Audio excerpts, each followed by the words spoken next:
You were in the perfect spot, Kelly. Again, I just can't wait.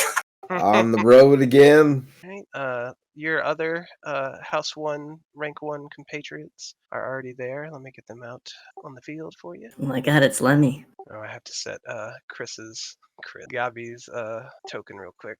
All right, you make your way from the main hold, and around back is a stone path that leads you to this brick road. And you see your fellow Rank 1 students sort of... I wave at Babe and smile.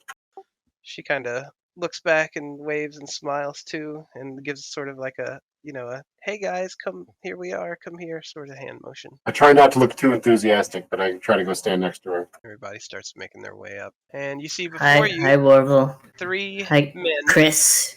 standing by this rock over here. One of them is on top of the rock eating a sandwich, and the other 2 are standing holding pikes at attention on the ground.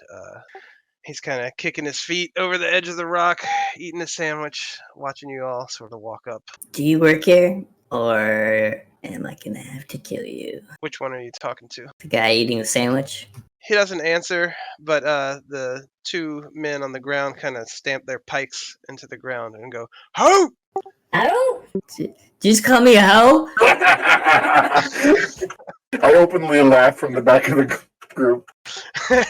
And at that, he kind of stands up, while still chewing his last bite, dusts his hands off on his jerkin, and drops down on the ground, and he goes, "Oh, right then. Hello, students. I'm Tully, and I'm here to teach you about all things stealing, robbing, pillaging, trapping, all the good fun stuff, right? Right." Right. Totally So from the you're- Guild, there's Sounds the Beast good. Guild. You're a common thief. There's nothing common about me, friend. Gives you a little bow. I'm sorry. I All just right, can't you're a take it very thief. seriously after that. Wow, that was just wonderful. He kind of folds his arms and looks out at you, and he's like, all right, I see, what do we have? Any actual rogues here? He's checking out the dwarf, and she kind of raises her hand, Lola, and gives her a little nod. And what about the rest of you? Any swift move makers? Do we have anybody with some guile amongst you? Oh yeah, I do stuff like that. You know, it's I'd be I your dabble. man, sir. He looks at Ko, and he says, what was that? I would be your man, sir. He's a prostitute. Mert, don't make me kill you. Oh, I'm sorry. It just felt like it was so well set up. 2 men there. They're kind of scruffy looking. They're all 3 scruffy looking, but they're a little dirtier and scruffier than Tully, your teacher, is, and they kind of chuckle when you say that. He said he's a prostitute. I can do that. You can't do that. I I'll like fight tears anybody from with my- open hands. I wipe the tears from my eyes after laughing so long and say, okay, so who's going where and what? All right then. Listen up, and the 2 stamp their pikes in the ground again and do haru. Hello?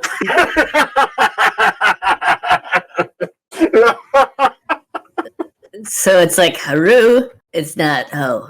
And Tully kind of looks at them and sort of gives them sort of like a tone it down hand motion. He's like, don't mind these 2. This is Widge and Beggs. Oh, don't make me stop your It should be Vix, man. I'm sorry, it's Widge.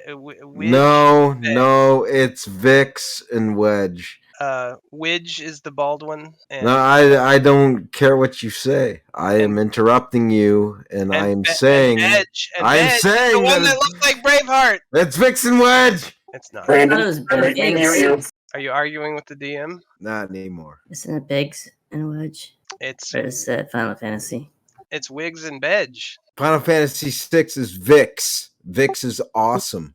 That's Biggs and Whites from 7 and 8 and 9. Okay, there's no way I'm going to actually remember the real names at this point. They sort of nod. Well, and introduce themselves. Pickles. does Bedge look like he has anything of value? This is Bedge here. Bedge is Braveheart. Yes, Don't- Bedge is Braveheart.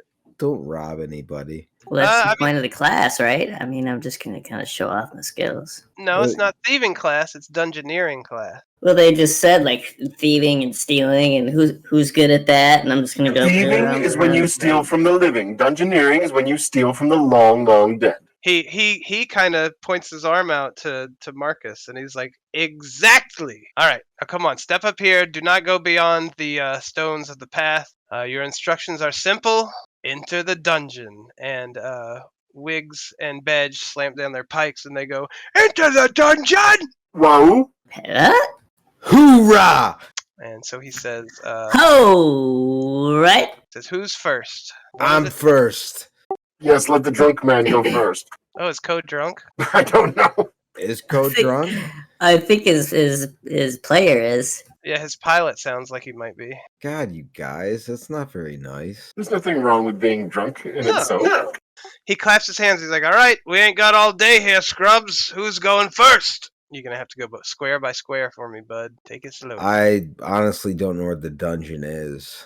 Okay, It must be this big block up here. If you scroll up. That's my bad for not giving a proper description. So if you look to the north, it's kind of like a amphitheater, like a covered stage area, except it's like a covered cave entrance. Yeah, I saw where he clicked. So you want me to go up there? Brandon, let me finish my description, please. Thank you. My bad. Okay.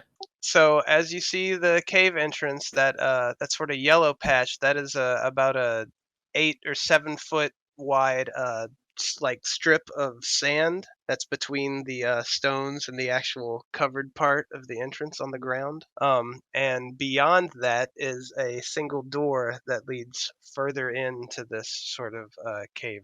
Mert, take a step back because I did not tell you to. And yeah, you have to try and make it past that.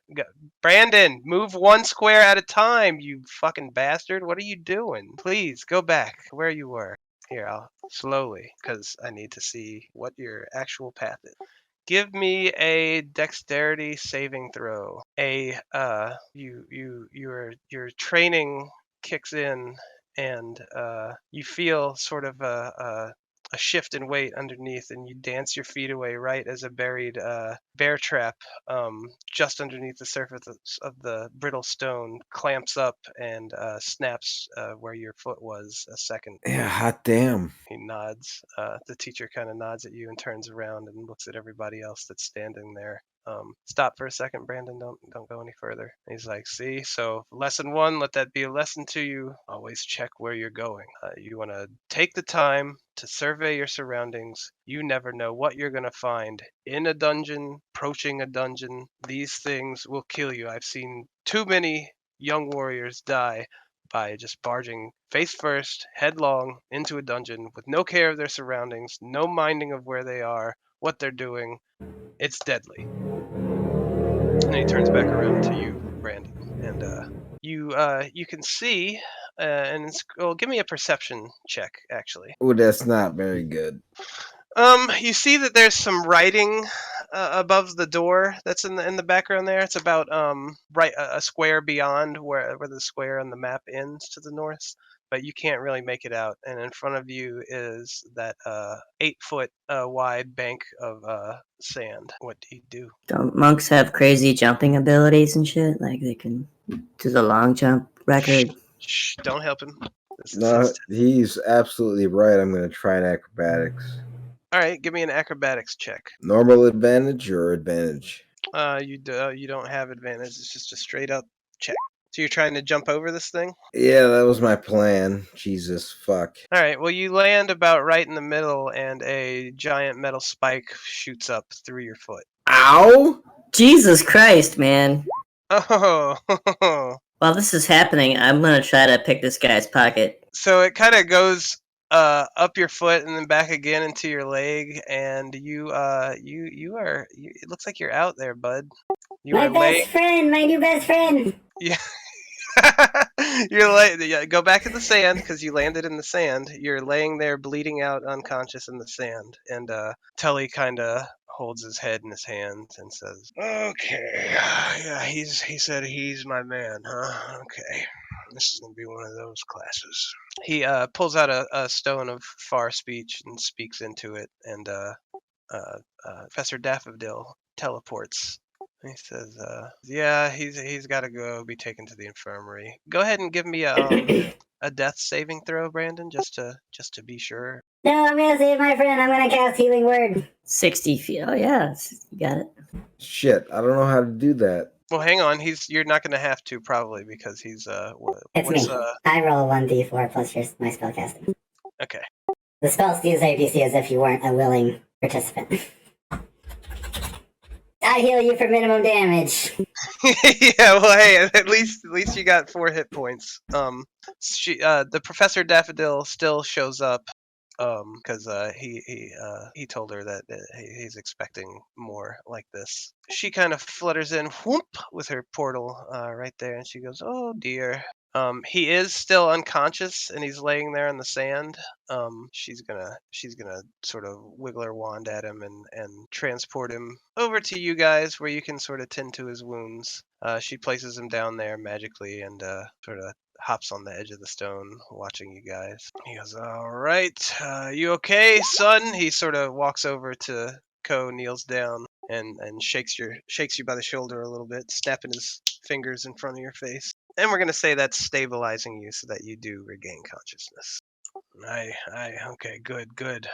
He looks you in your eyes and he says, "You have failed today's assignment. Please sit out for the rest of the activity." He steps back over here and he goes, "All right, who's next?" Well, it appears to me that we've got a flying friend. Why don't we use them to our advantage? Why don't we drop some rocks and make sure that the ground is safe before we step in a direction? Is this a team exercise or is it one at a time? He speaks up to this. He says, "That is a great idea, Marcus. We will get to group exercises. This is a single file exercise today for your first attempt. But I like where your head is, kid." But before we're allowed to use the advantages that we have in front of us, we have to run the risk of life and limb. Roger that. Oh, you'll be fine. Oh, so you're going for it, huh?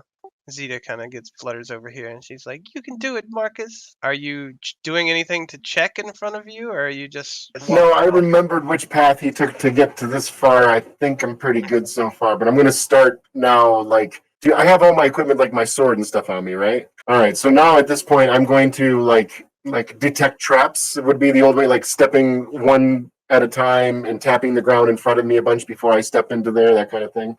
Sure, just move like you would, and if you would have hit a trap, I will stop you. Okay, so the trap that he hit, it's gone. It's like snapped, right? It's done? Yeah, yes, it's deployed. So with this, Keith, do you want to keep in mind everyone's passive perception? Because some people are going to be naturally inclined to, elves are better at finding secret doors and stuff, and that's part of their passive perception. Sure. Oh, don't forget our music, too. It should be playing. Oh, it's just very... All right, so I'm definitely going to be tapping the ground in front of me here, to the north. When you get to the square right in front of the sandbar, there's nothing there. Give me a perception actual hard check. Like a disadvantage? No, it's just a normal. All right, you can see as you look out across the sandbank an inscription written above a door and set in the far wall, and it says, "Step to me as a beggar would." All right. I put my sword away and get down on my hands and knees. Dexterity saving throw, please.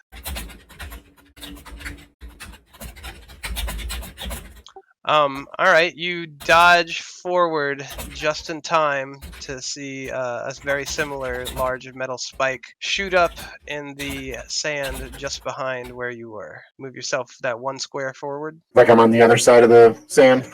You're on the very edge of the sand, yes, that's where you dodged out of the way to. I call back to the rest of everybody. Well, I don't think that was right.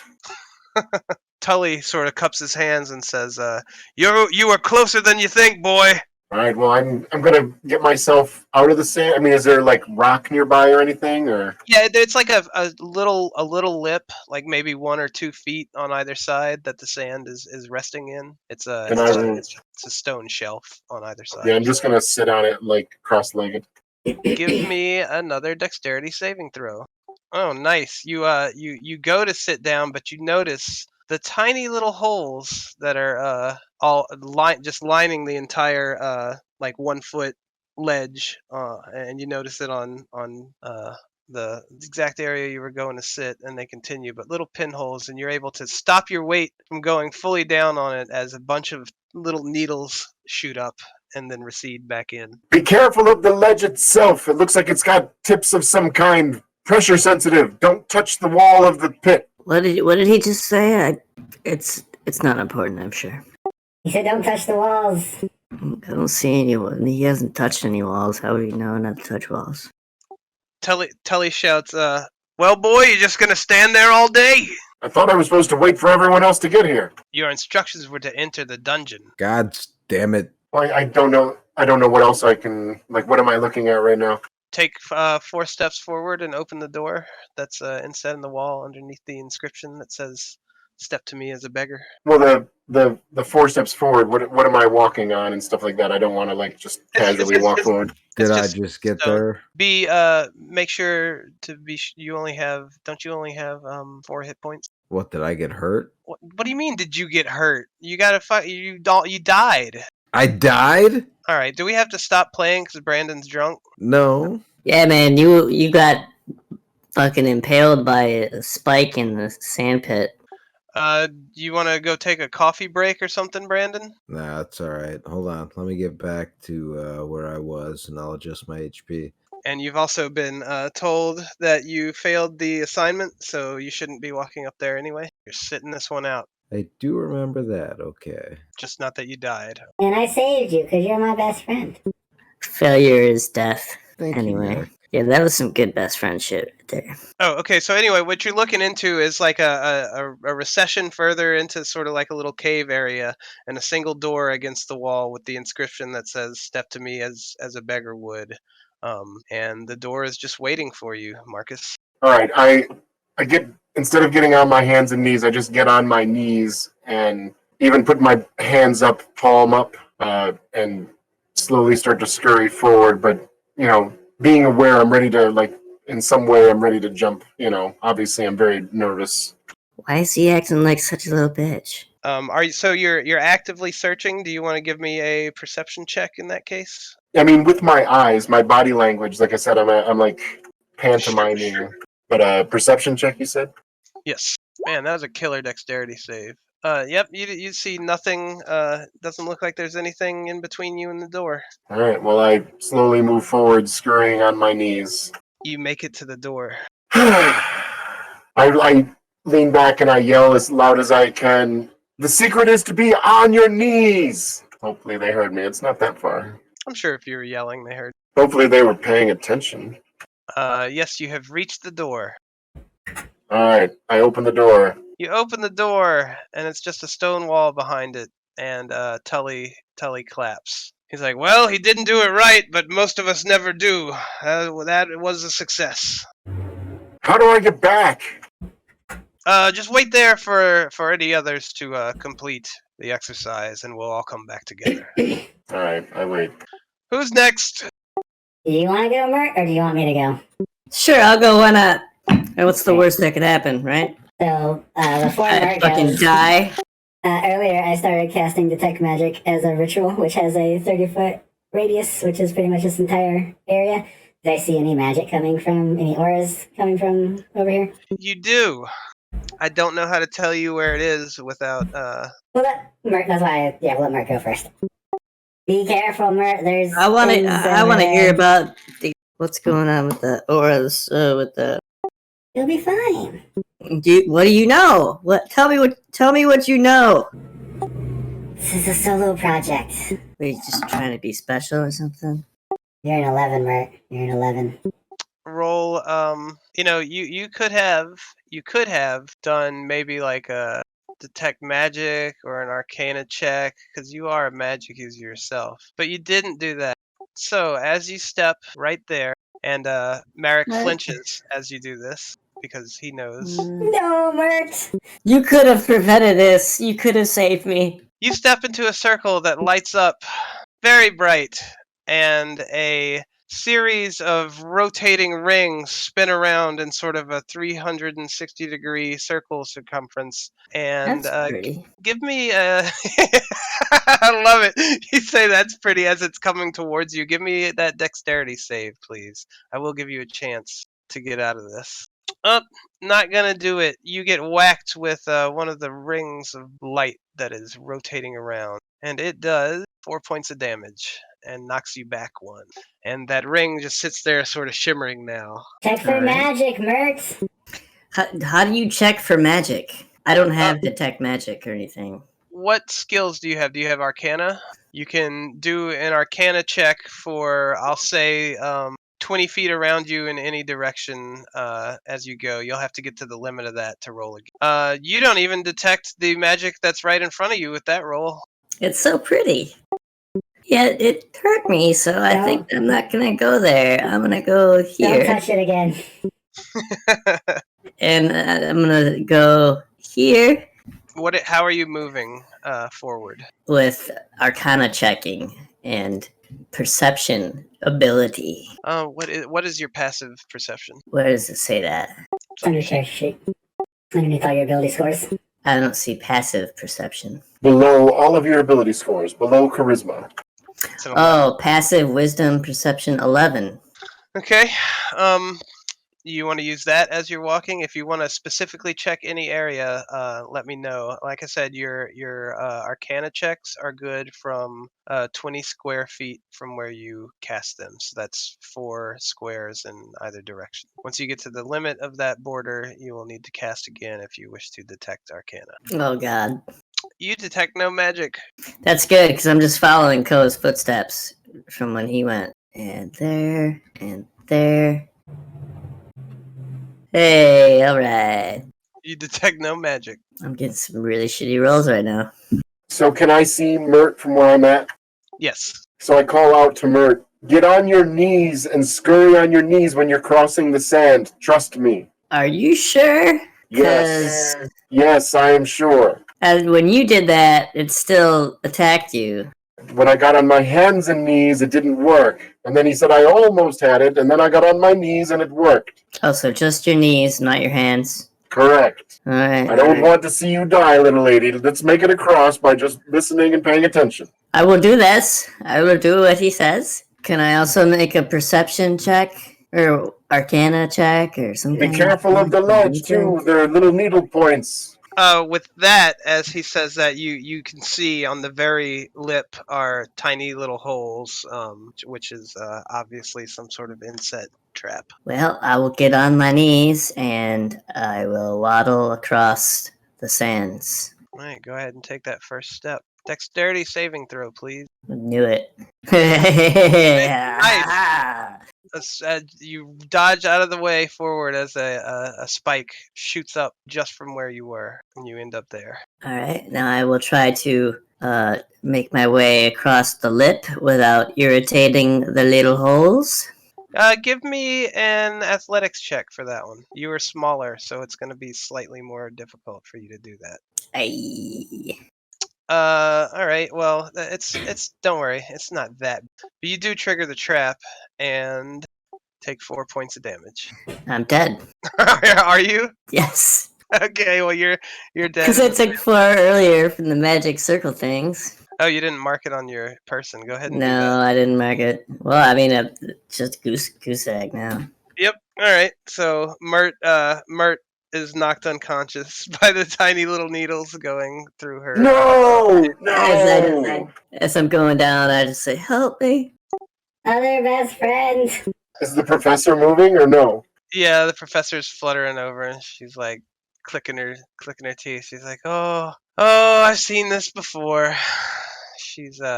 She casts a little spell over you. She waves her wand, closes her eyes, twinkles her nose, and you are stabilized, and you regain 6 hit points.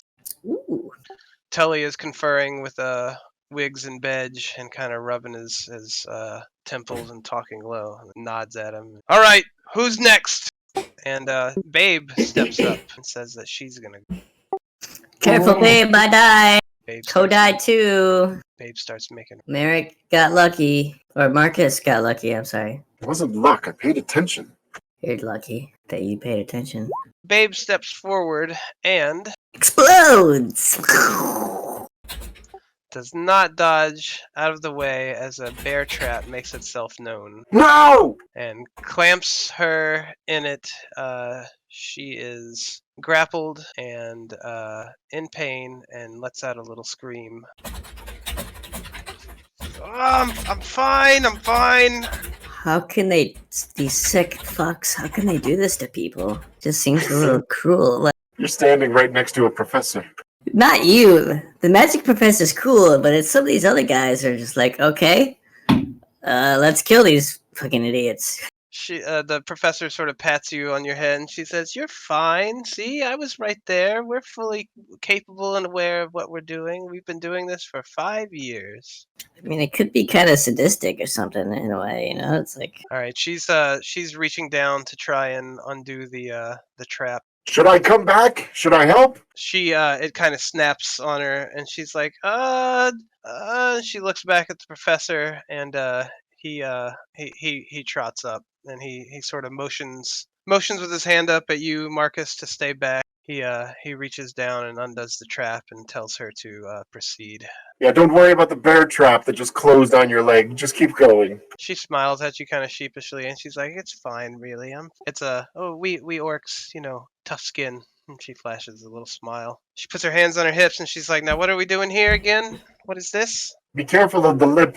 First the off, lip. the little kneel holes. Secondly, the sand itself. I thought that you could kneel your way over it, but it appears maybe the only way across is to just jump over it. And what made you think that? Because when you get to the middle, there's a spike that shoots up. No, what made you think you were supposed to kneel over it? Oh, the writing right there.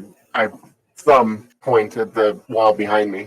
She looks and she's like, "Step to me as if you were a beggar." She kind of thinks about it for a moment, and she's also gonna try and cross in a different spot just to put that to the test. She drops like all her possessions, her weapons, her bag, anything that isn't just clothes on her body, and she steps into the sand pit. And she deftly dodges just out of the way as a spike shoots up. Well, it was a nice try. She kind of looks at both of you and she's like, "Well, that wasn't right." Makes her way up the ledge and comes and falls in line. Tully looks over and he says, "You, tiefling, you're up if you're here." I haven't heard from Katie in a while. Up here. All right, enter the dungeon. I'm gonna detect magic. How are you going to do that? Going to cast detect magic. Oh, nice. I have no clue what I roll. You don't, you just concentrate. Which concentrate means like if you got interrupted by like somebody hitting you or something, then you would make a roll. Oh, okay. All right. The only magic that you are aware of when you enter this state of concentration is behind you. Okay. Tully shouts, "Get on with it!" All right, you guys who are over there, you see Zeradius approaching. Be careful of the sand pit. The ledge of it is covered with needle spikes, and the sand itself has a spike that comes out of the center of it. We haven't figured out how to cross the sand. If you look at the inscription behind me, you can read it. When he says that, give me a perception check. No fair. My perception is trash. Hey, you might get lucky. Yeah, you can't quite make out the inscription from where you are standing currently, but you see it. You see writing on a plaque. Okay, well then I'm just gonna yell back. What's it say? I can't read it from here. What's the exact wording? Approach me as though you were a beggar. We tried kneeling. Babe tried taking all of her possessions off and leaving them over on the side of the sand. Neither one of those worked. The sand still tried to swallow us and stab us. So if you can think of another way to approach as if you were a beggar, or approach as a beggar would. What do you do, Zeradius? Yeah. You want to treat? Dexterity saving throw, please. No. In slow motion, the ground below you begins to shift. And you deftly dodge out of the way. Which way are you dodging? Wait, can I go forward? I don't want to go forward. I'm gonna get spiked. You can go forward, but I'll leave that up to you. I'll go to the side. I don't want to get impaled yet. A smaller bear trap snaps just where you were a moment before, and you feel lucky to have dodged out of the way. It says as a beggar. I'm guessing you've tried your knees. I tried on my hands and knees. the little one tried on her knees, and then Babe tried with all of her possessions on the ground. Tully starts clapping, and he's like, I believe in you! Come on! One of you's got to do it. I can read it now, right? Okay, what does it say exactly? Step to me as a beggar would. Okay. I'm gonna get down on my knees. So what are you trying? Yeah. I'm gonna get down on my knees and close my eyes and just hope. All right. But before I close my eyes, I look to check for the little spikes because I remember what I was told previously. Okay, yeah, you'll be able to sort of hands and knees your way over them now that you know where they are and that you were told about them. Go ahead and take that faithful first step and give me a dexterity saving throw. Now I die. I don't know how you thought that would be better. Ooh, yeah, not the best. You feel the you feel the sands shift beneath you, and you take 5 points of damage. It's called blind faith. The spike flies up into your sort of your midsection, you know, not in the center, but off to the side through your sort of fatty side area, and punctures clean through, and it takes 5 hit points from you. This is some sadistic, sick shit that's happening right now. Okay. My eyes fly open. My side. Okay. Your right side. Everything's on the right side, man. You took from your sanity, not from your HP. Oh, my bad. Professor Daffodil floats over to the side just beyond the spikes. She says, hurry up, honey, get over here, and I can help you. I can make it stop hurting." I'm gonna change my. Wait, is it gonna? I just have to cross those spikes again, right? It's not another trap. There's no more sand. No, like you're clear to as long as you don't go side to side, you're clear to make it to the other side with that. Got it. And she closes her eyes, starts muttering, and puts her hand on your forehead, and you feel the pain go away. You aren't exactly healed just yet, but you're doing fine. Okay. We're gonna say, let's see how many are left. Let me do a quick roll. All right, the rogue, the Lola, the female dwarf, feeling confident, says, "I got this." Steps up, makes her way right here, and it has her leg cleaved off by the magic trap. She would have probably been good enough to detect the traps, but she wasn't good enough to detect this magical one. Is that something that can be healed? Like this shit is getting pretty. Give me a sanity check, Mert. A wisdom saving throw. All right, that is definitely a fail. What is your wisdom stat? That would be 13. All right, so you subtract the difference between 5 and 13 from your sanity, and Daffodil is flying over instantly to Lola, and she picks up she instructs Lola to hold her leg against where it was where it lost, and she casts mending and tells her that she'll want to keep the weight off of that for a little while, and sort of helps her get off to the shade to the side over here. Oh, I guess they can fix that. Froley, the priest, stepping forward, kind of sensing out, detecting magic, makes a wide berth over this way. But when they step here, they trigger a trap, and they are still in the game. Gonna make their way up here. Go ahead and mark that on the. Make it this far. It says, "All right. So what's all the hubbub here? What are we doing? Why is each one of you tried to crawl across this and taken a spike to the guts?" We're not telling you unless you pay us, because we're. She kind of puts her hands on her hips. Have you learned anything? It would seem not. She looks and she sees how you're all injured and recovering, and No, it sucks. This whole entire course is bullshit. And like, how come they're hurting us?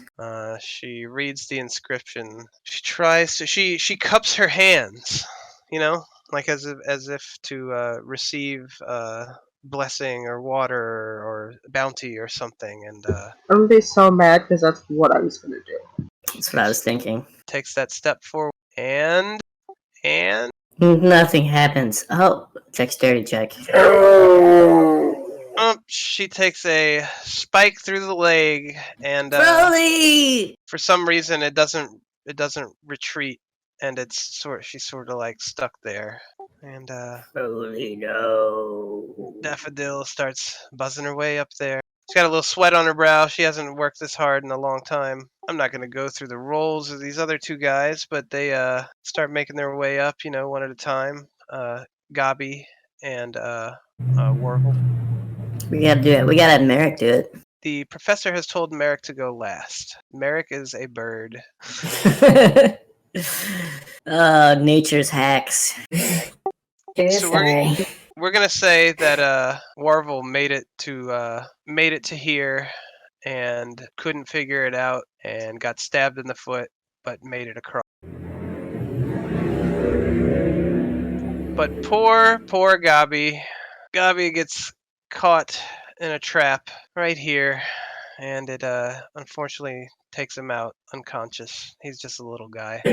Stabilized by Professor Daffodil. Just kind of laying there petting him. Gabi, no. I mean, Chris, no. So Tully walks up to Merrick and he's like, all right, bird. I know you're just gonna fly over everything, but I'd like you to at least try and solve the puzzle. Yes, sir. Now here, since you're going last, I'm gonna point where the magic is for you. There was that. Was there those three?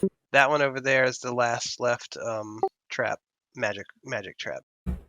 Which, if you flew over it, it would have gotten you, because I took into account that you were a flyer. But That's why I detected magic, because I knew you would. Alright, so Merrick is still concentrating on with detect magic as he's up and flying over all of these traps, going above the tree. I have a question. Would my point of inspiration have affected my rolls? Did we not take that into account? You need to choose to use it. Yep, you have to declare that you use it because it gives you basically a reroll. Alright, now that I am in front of the sign, I would like to use my sage background to see if I recall anything related to this particular phrase. I'm gonna say that you don't. That doesn't really help you specifically because of your sort of sheltered upbringing. You do not know how to answer this riddle. With what you know from your sage upbringing. Got it. How about you just fly over it? That'd be pretty sagely. I was told not to. Oh, okay. Tully comes jogging up. Oh, cheating, you damn bird. He kind of pats you on the back and he goes, "Go on, little one, fly on over." I would like to do perception check on him. I was looking for a motive check, but I don't see motive as a skill. That would be, you got insight or investigation? Insight. I do have insight. Okay. Yeah, do an insight. He seems completely earnest and honest with you. I will fly over. All right. He folds his arm Cheating. and he looks at all of you over there and he shakes his head and he goes, "Well, every one of you that has made it over there has passed today's test. But just for a little closure," and he bends down and he takes off his shoes and he walks across the sand, steps up over the ledge and sort of gives you a little bow. And he turns to all of you and he says, "Most beggars, most urchins are too poor to even afford shoes." I'm not wearing shoes. That would have worked for me. Now, wait a second. I could have just walked over. As a halfling, I don't think I would have been wearing shoes after my first set was incinerated. I would have not gone and asked for shoes, but that's kind of retrospective. This was not declared by you, and thus we all thought. I know. I didn't think it. I don't know if I was asked the question, but Well, you halflings gave it away and- at that point. Halflings in D&D are not hobbits, so. He looks at all of you and he says, However- I'm actually very proud of all of you for surviving and making it. Those traps can be deadly, as you are quite aware." And he looks back over at Ko, who's kind of zonked out on the pavement, and says, "Yes, you all pass, and you have all made me proud, but let's try to do better next time." And he reaches into the wall and he pulls a lever, and It's kind of interesting. It's like a combination of clockwork and magic. All the stones and walls on a sort of like mechanical grid base start to swap and flip and turn around, and it starts to look completely different, which illustrates to you all that each time that you attend this class, you'll sort of have a different layout, different dungeon. It's kind of like a mechanical clockwork. Think of it as like a Rubik's cube type of thing. It's a roguelite. It's like Cerberus in X-Men. Yes, it's like the danger room. Yeah, the danger. Is that what they call it? Yeah. All right, you earned your rest. Go on, make your way back. You go, whoops, and he kind of walks back over the sand, picks up his shoes. He digs around in the dirt over here. Wait, he's an instructor? I thought that guy was. Oh wait, yeah, I grabbed the wrong guy. That's a distracted GM. Because that's the this is the guy who was. Yes, I was supposed to grab Tully. It's Warville. He wants a prostitute. So he goes through and he marks and undoes all the traps, and he's like, "All right, head on back to the campus. We're done here for today." He starts sort of giving a little golf clap, and Wiggs and Bedge join in, leaning on their pikes as you all make your ways out of the area. And do we want to do our little break now?